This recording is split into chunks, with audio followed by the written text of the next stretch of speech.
Cósmica, divinidad interior.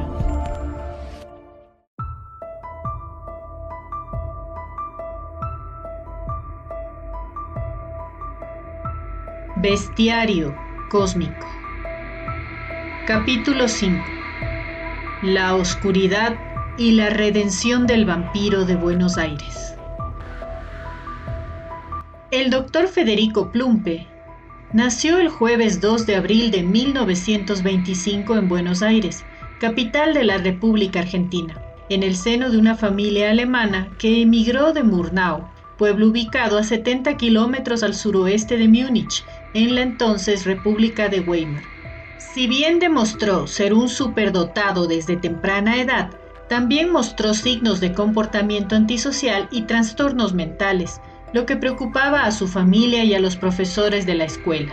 A medida que crecía, sus inclinaciones sádicas se hicieron más evidentes. Fue en aquella época en la que Federico desarrolló una obsesión con la sangre y la violencia. Experimentaba con la mutilación de las palomas y los gorriones que encontraba en la plaza de su barrio, Villa Devoto, y se sentía atraído por las escenas de crimen en las noticias que se transmitían por la radio y que leía en el periódico que compraba su padre, el diario Crítica. A medida que entraba en la adolescencia, sus impulsos se volvían más difíciles de controlar, aunque todavía no había ejecutado ningún crimen contra seres humanos. Federico comenzó a fantasear con planear y ejecutar sus propios crímenes. Imaginaba principalmente a víctimas aleatorias. Se soñaba usando técnicas de seducción y manipulación para acercarse a ellas antes de llevar a cabo sus ataques brutales. Seducción y manipulación que había escuchado que los vampiros utilizaban.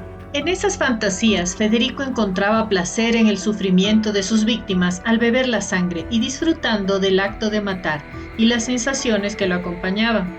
A pesar de ello, eso no fue un obstáculo y se destacó como un brillante estudiante de medicina en la Universidad de Buenos Aires, graduándose con honores en 1948. Sin embargo, detrás de su fachada de respetado médico ocultaba su oscuro secreto. En 1950, ya ejerciendo como médico en el Hospital de Clínicas, uno de los principales hospitales públicos de la ciudad de Buenos Aires, Federico Plumpe se convirtió en un arrebatador de vidas en serie que creía ser un vampiro. Su transformación en ese tipo de criminal no solo involucraba el acto violento en sí, sino también un oscuro preludio, episodios de pérdida de conocimiento. Antes de cada ataque, Plumpe experimentaba una sensación de desconexión, como si una sombra se interpusiera entre él y la realidad. En esos momentos de locura, se dejaba llevar por una sed insaciable de sangre, atacando a la persona más cercana con una ferocidad incontrolable. Esta sed lo atacaba, sin embargo, en momentos en que no habían testigos. A medida que sus víctimas sucumbían ante su voracidad, Plumpe se sumía en una euforia turbia y distorsionada. Sin embargo, al recobrar la conciencia, era asaltado por la angustia y el dolor por sus acciones, con su mente envuelta en un torbellino de remordimiento. Lleno de desesperación, realizaba llamadas a la policía desde teléfonos públicos, confesando sus crímenes sin dar su nombre y proporcionando la ubicación de los cuerpos mientras luchaba contra las sombras de su propia mente. A pesar de su remordimiento y arrepentimiento, Federico Plumpe nunca se entregó ni fue capturado. Cada día, mientras el sol se ocultaba y la noche envolvía la ciudad, el peso de sus acciones se volvían más insoportables. La prensa sensacionalista se encargaba de alimentar el pánico en Buenos Aires y en el cono urbano bonaerense, tejiendo historias macabras sobre un ser despiadado que acechaba en las sombras. Un vampiro que se alimentaba de la inocencia de la noche y la sangre de sus víctimas. Terror en la ciudad. El vampiro de Buenos Aires ataca de nuevo. Su última víctima fue hallada sin una gota de sangre. Llegó a titular el diario Crítica. Para Federico, cada crimen se convertía en una carga, cada vez más pesada de llevar, pues como médico su deber era sanar y preservar la vida, no cegarla de manera violenta y sin sentido. Cada gota de sangre derramada pesaba sobre su conciencia como una losa, recordándole el abismo en el que se había sumido y la humanidad que había perdido en el camino. Sin embargo, atrapado en el torbellino de sus propios demonios internos, se encontraba incapaz de liberarse del ciclo de violencia y remordimiento que lo consumían por dentro. se debatía entre dos realidades igualmente aterradoras: la sensación de albergar en su interior un parásito espiritual que lo impulsaba a cometer actos atroces, y la crudeza de aceptar que era simplemente un desquiciado mental, un ser marcado por la incurable enfermedad psiquiátrica que lo sumió en la oscuridad de su propia mente. En los momentos de lucidez, el peso de la realidad se imponía sobre él, obligándolo a confrontar la monstruosidad de sus acciones. Aunque no faltaron las oportunidades en las que creyó que la única manera de poner fin a todo este frenesí era acabando también con él mismo por su propia voluntad. Sin embargo, en los abismos de la locura, perdía el control de sí mismo, entregándose a un frenesí de violencia sin límites ni remordimientos. Los ataques brutales que perpetraba no discriminaban edad, sexo, profesión ni clase social. Eran actos de pura destrucción, impulsados por una fuerza indomable que se apoderaba de él en los momentos de mayor vulnerabilidad. La única constante en su espiral de violencia era la precisión con que se actuaba en los momentos en que no había testigos, como si una oscura inteligencia lo guiara desde las sombras. Aunque su memoria se desvanecía durante sus episodios de locura, el deseo insaciable de cazar y alimentarse de sangre persistía en lo más profundo de su mente perturbada, como un hambre que nunca se saciaba del todo. La intensa búsqueda por parte de las autoridades no era solo una cuestión de justicia, sino que una necesidad urgente de proteger a la sociedad de un depredador despiadado que acechaba en las sombras, sembrando el terror a su paso. Cada vez que la noticia de uno de sus crímenes llegaba a oídos de la policía, se desataba una frenética carrera contra el tiempo para capturar a este peligroso individuo. Sin embargo, Federico parecía estar siempre un paso adelante, deslizándose como una sombra entre los intersticios de la ciudad, eludiendo hábilmente los esfuerzos de las fuerzas del orden para atraparlo. Su capacidad para burlar la justicia era asombrosa. Estaba dotado de una astucia que lo mantenía siempre un paso por delante de sus perseguidores.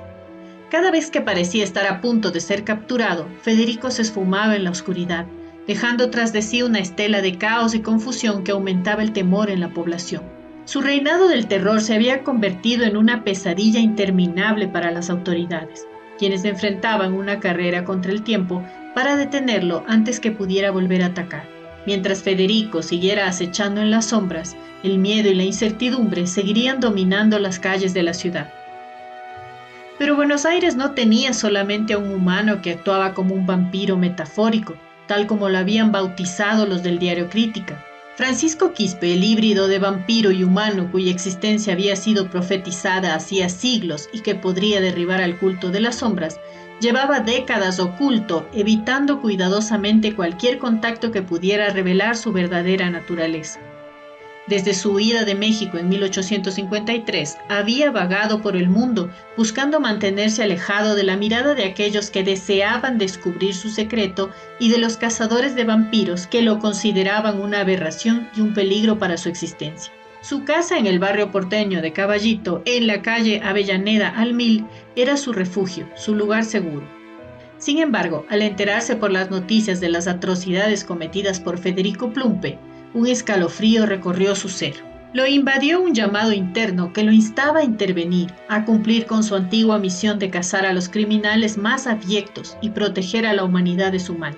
Recordó con claridad la batalla contra el vampiro y criminal Fernando Belmonte, conocido como La Mancha, una lucha que había dejado un rastro de muerte y destrucción a su paso. Ahora enfrentaba una nueva amenaza en la forma del vampiro de Buenos Aires, tal como lo habían llamado los medios, cuyos actos llenaban de terror las calles de la ciudad, salvo que tenía una ventaja. Plumpe no era un vampiro en el sentido estricto, era un trastornado mental, lo que no lo hacía menos peligroso. Aunque Quispe prefería permanecer en las sombras, sabía que no podía ignorar su deber. Decidido, se preparó para salir de su escondite y enfrentar al mal que acechaba en la ciudad, dispuesto a hacer lo que fuera necesario para detener a Plumpe y poner fin a su reinado de terror. Sin embargo, esta vez, Quispe comprendía que debía actuar con la máxima precaución para evitar caer en las garras de la secta vampírica conocida como el culto de las sombras, quienes habían estado al borde de capturarlo en 1853. Durante casi un siglo había vivido en el más absoluto anonimato, desplazándose sigilosamente entre diversas ciudades y ocultando su verdadera identidad para evitar ser detectado por aquellos que lo buscaban.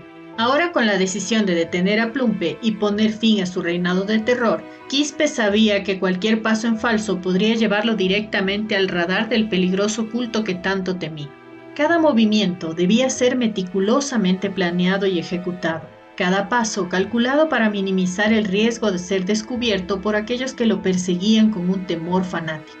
Consciente de los peligros que enfrentaba, Quispe se preparó mentalmente para la batalla que se avecinaba, sabiendo que cada decisión que tomase tendría consecuencias significativas. Aunque Quispe era una figura excepcional al ser mitad vampiro, no era el único ser de su estirpe que merodeaba por Buenos Aires. El culto de las sombras, la organización antigua y clandestina compuesta por verdaderos vampiros, había existido mucho antes de que Quispe emergiera a la luz. Su presencia se afirmaba en los rincones más oscuros de la ciudad, con su influencia y miedo en los pocos que sabían sobre ellos.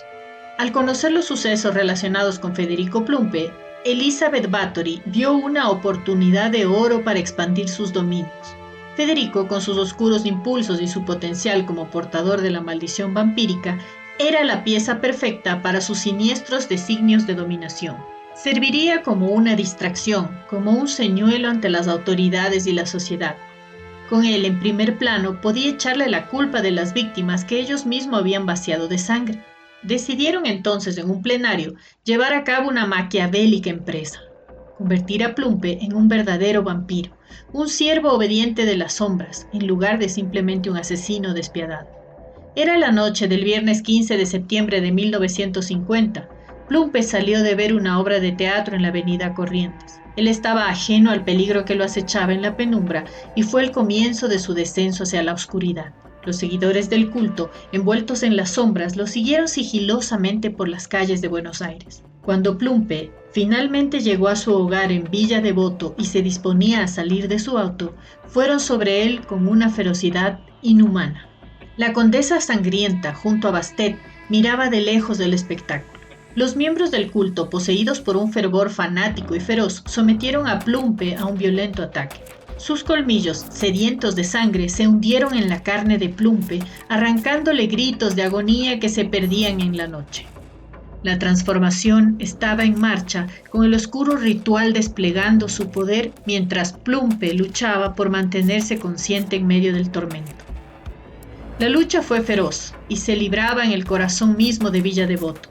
Los gritos resonaron en el aire nocturno, mezclándose con el ulular de los murciélagos que sobrevolaban el escenario de la tragedia. En ese momento, Plumpe se encontraba al borde del abismo, luchando desesperadamente por su vida y su cruenta humanidad, mientras Elizabeth se regocijaba en su inevitable triunfo.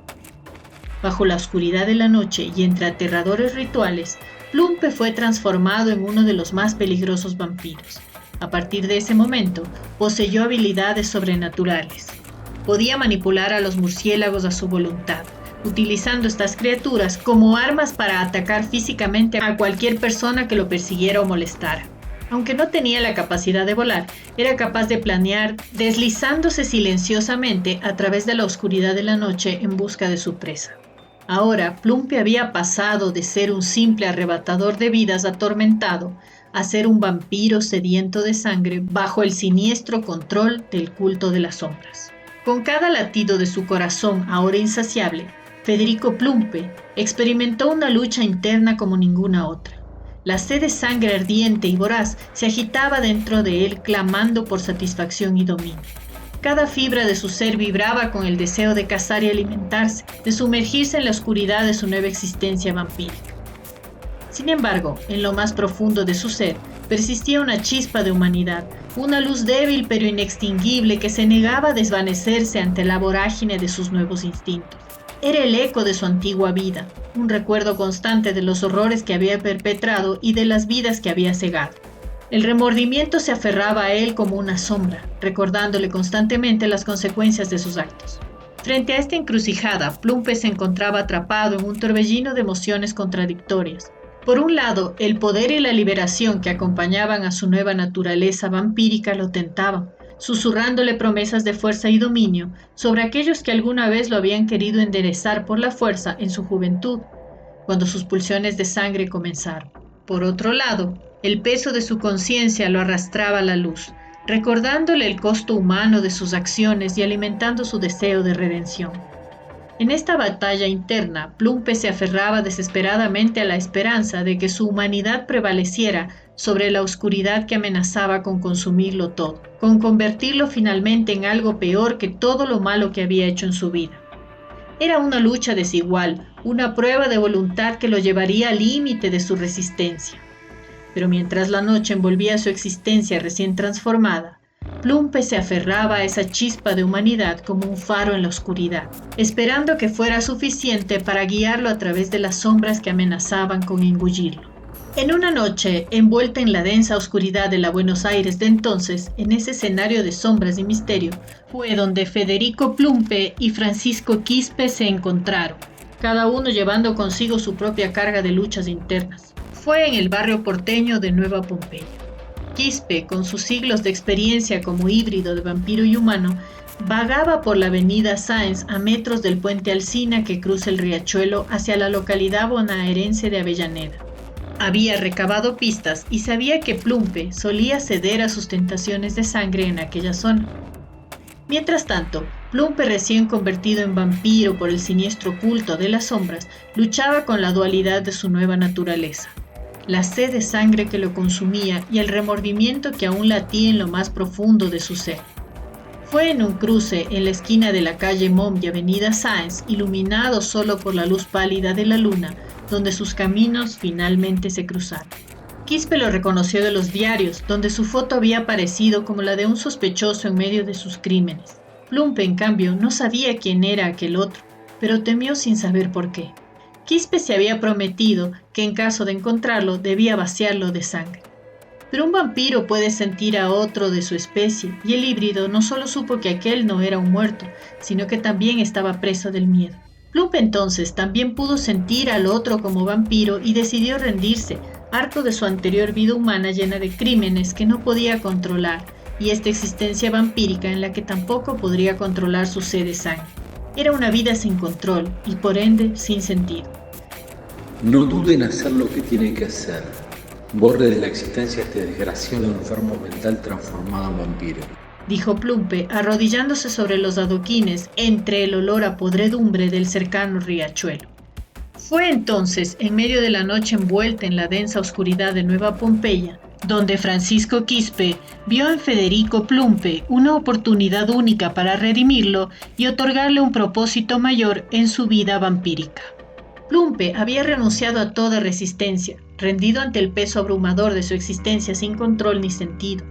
Quispe, con siglos de experiencia como híbrido de vampiro y humano, reconoció la angustia en los ojos de Plumpe, el temor que lo consumía y la necesidad de guía y dirección. Era lo mismo que había sentido en su juventud, y en un acto de compasión, Quispe decidió ayudarlo, convirtiéndose en su mentor, para mostrarle cómo controlar sus impulsos y utilizar sus habilidades sobrenaturales para el bien en lugar del mal, para forjar una alianza antes improbable, para enfrentar al siniestro culto de las sombras y detener su avance hacia la oscuridad que amenazaba con devorarlos a ambos.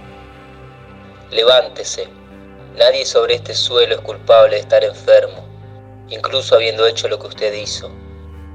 Tampoco lo es de haber sido víctima de aquella secta vampírica que buscó destruir. Una hacia mí. Lo ayudaré a controlar su hambre y darle un justo cauce.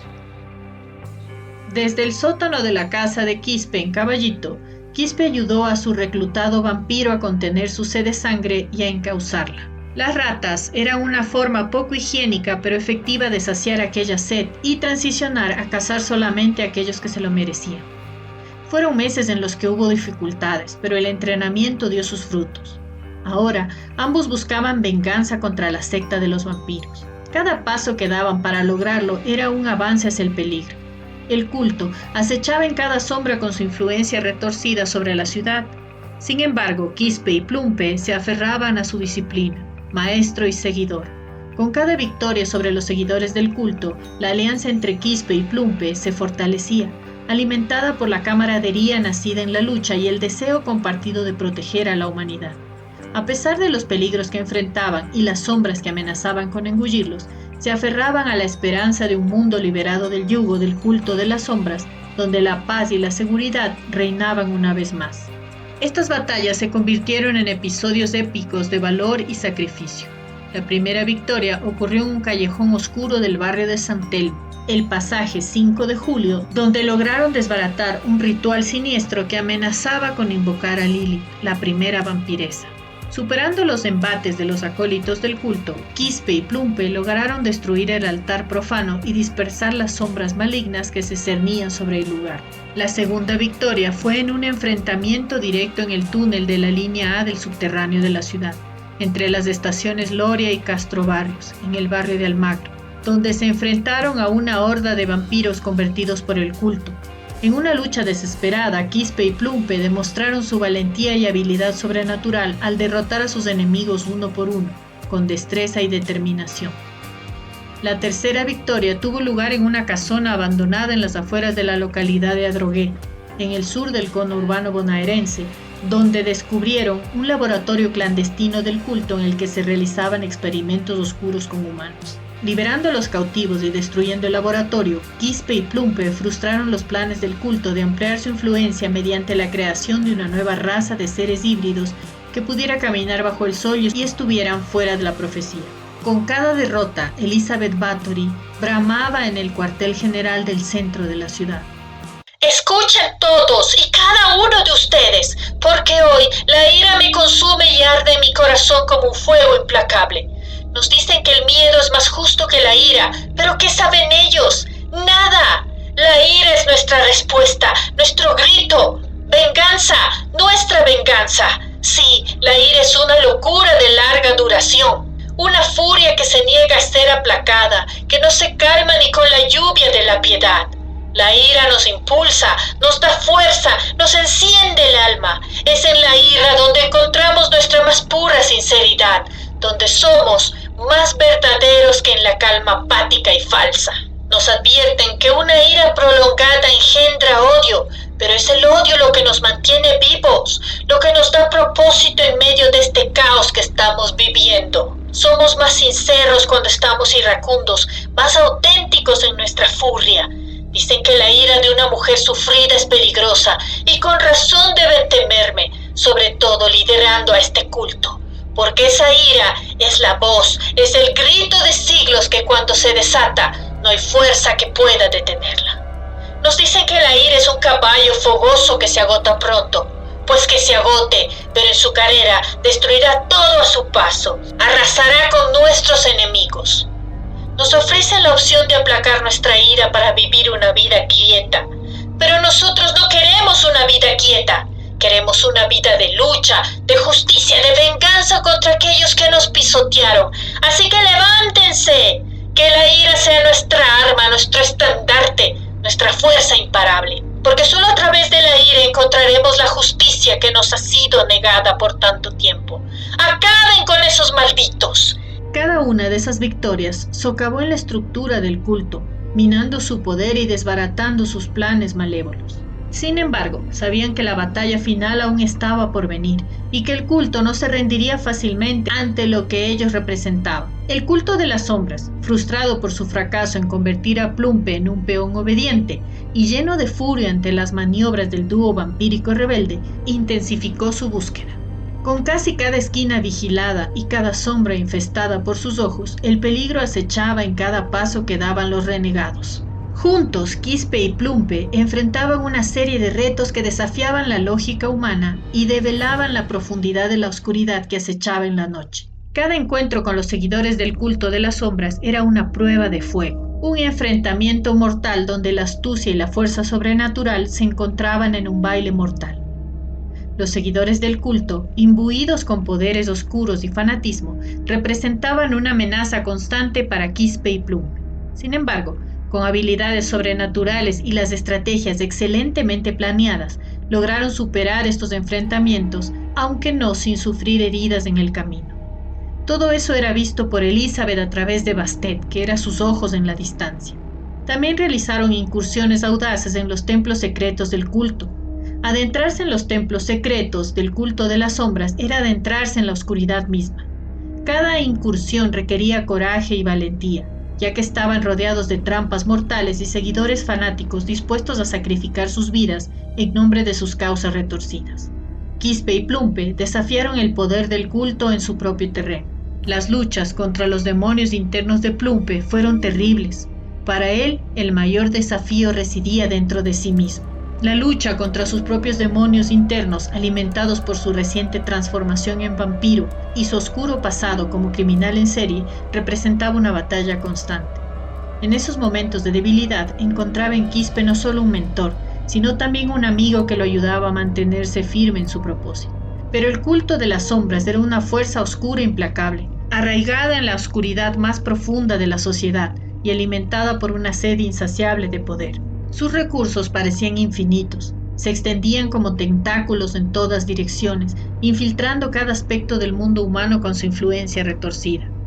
Cada vez que Quispe y Plumpe lograban una victoria en su lucha contra el culto, éste se reagrupaba fría y calculadamente bajo las órdenes de Elizabeth Bathory. Los seguidores del culto estaban planeando su próxima jugada con una precisión meticulosa.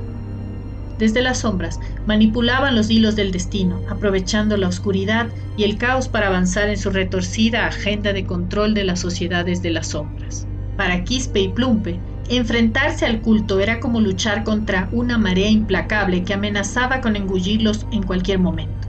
A medida que la batalla se intensificaba, los peligros aumentaban. En una de las batallas más feroces se vieron acorralados en un antiguo templo abandonado donde los seguidores del culto los rodearon con trampas mortales y magia oscura. En el antiguo templo abandonado en el sur de la ciudad de Buenos Aires, a pocos metros de la estación del tren de Villa Lugano de la línea Belgrano Sur, la alianza entre Quispe y Plumpe se vio sometida a una prueba de fuego. Rodeada por seguidores del culto de las sombras, las paredes crujían bajo el peso de su lucha. Los ataques lanzados por los seguidores del culto eran terribles, mientras Quispe y Plumpe se defendían con todas sus fuerzas.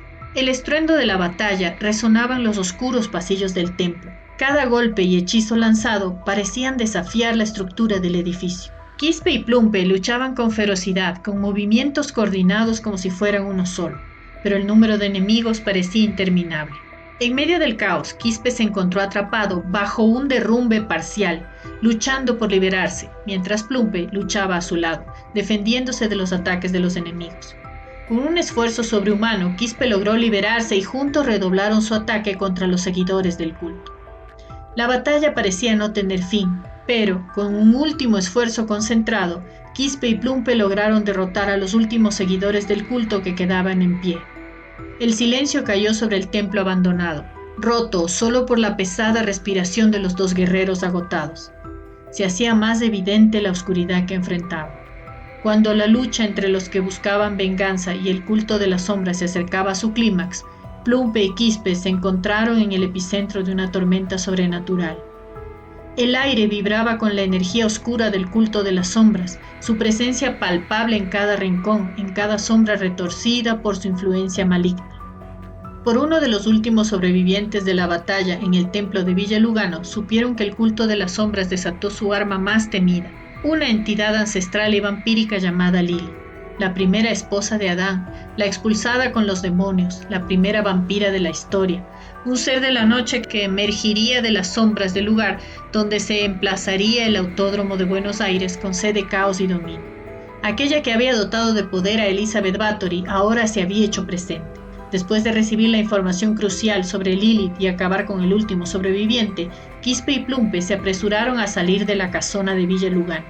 La noche se cernía sobre ellos mientras se adentraban en las calles apenas iluminadas por las tenues luces de la ciudad, con cada paso aumentando su ansiedad por enfrentar a la criatura ancestral y con el corazón latiendo con fuerza, se dirigieron hacia el predio donde se estaba construyendo el Autódromo de Buenos Aires, donde sabían que se avecinaba el enfrentamiento final. Atravesaron las calles desiertas y callejones oscuros donde cada sombra parecía esconder un peligro. Pero su furia era inquebrantable mientras se acercaban al lugar donde se desataría la batalla contra Lily. Finalmente, después de un breve pero eterno viaje, llegaron al autódromo, un lugar ahora envuelto en una atmósfera ominosa. Al llegar fueron recibidos por una oscuridad y malevolencia que emanaba del lugar. La presencia de Lilith se sentía en el aire, palpitando a su alrededor, pero Quispe y Plumpe no vacilaron. Avanzaron valientemente hacia el centro del autódromo, donde sabían que los esperaba su destino. De repente, en medio del asfalto iluminado por la luz de la luna, la figura de Lilith se materializó ante ellos. Su presencia era abrumadora, su mirada estaba llena de un poder que helaba la sangre. Con un rugido que resonaba en lo más profundo de sus almas, la criatura se abalanzó sobre ellos, desatando todo su poderío vampírico y demoníaco. Detrás de ella, Elizabeth Bathory realizaba el ritual que la mantenía en nuestro plano. El espíritu demoníaco de aquella primera vampiresa la habitaba y la había traído a nuestro mundo. Quispe y Plumpe se prepararon para el combate, enfrentando a Lilith con una valentía que solo se encuentra en los corazones más decididos. Con cada golpe lucharon contra la criatura ancestral, determinados a no dejar que su sed de caos y dominio prevaleciera. La batalla que siguió fue épica. Quispe y Plumpe lucharon con todas sus fuerzas, cada uno decidido a proteger a la humanidad del mal que representaba Lilith. Aunque la criatura era formidable, no podía igualar la valentía de los dos guerreros que se enfrentaban a ella. Después de una lucha feroz y despiadada, finalmente lograron derrotar a Lilith, enviándola de vuelta a las sombras de donde había emergido. Con un suspiro de alivio, Quispe y Plumpe se miraron el uno al otro, sabiendo que habían triunfado sobre el mal una vez más. Pero también sabían que la batalla contra el culto de las sombras estaba lejos de terminar. Quedaba Elizabeth Bathory, que huyó del lugar a través de un portal mágico como el que tenía en su tumba del cementerio de Recoleta. El enfrentamiento épico dejó tensión y caos en el autódromo, con las pocas luces prendidas de la pista parpadeando en la noche. Ambas partes quedaron heridas y exhaustas, pero la determinación de Plumpe y Quispe no flaqueó, enfrentando con valentía al vampiro de culto que le había traído a Lilith a este mundo. Por un breve momento, una tregua se instauró, permitiendo a Plumpe y Quispe recuperarse y prepararse para la próxima lucha contra la oscuridad del culto de la sombra.